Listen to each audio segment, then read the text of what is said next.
I don't know if you're like me, but when I was a teenager, I could get away with drinking large amounts of alcohol and waking up the next day without a care in the world. Now, the older I get, the more I have to be careful, as I wake up with a pounding headache and I'm not able to function the next day. And I'm far too busy to spend a day in bed. Wine has something called tannins within it. And the more tannins within a wine, the more likely you are to get a headache. White wines have sulfites within them, and that also can cause a hangover. If you look for a vegan or organic wine, these often have less sulfites and less tannins in them, but you need to read the label to make sure. It's also important that you don't mix.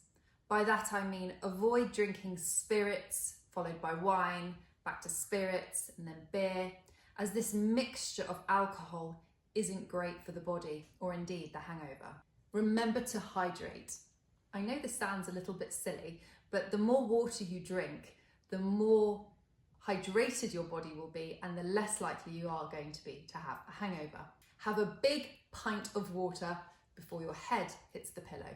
Think about lining the tummy before you start to drink. So a large glass of milk, or better, eat. The more food you have in your stomach, the more this can absorb the alcohol and the less your head will hurt in the morning.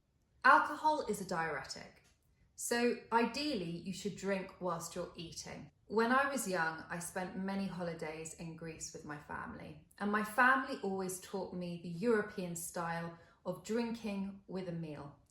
So rarely would I see my parents drinking wine without actually eating. And I think this is a really good habit to have in life.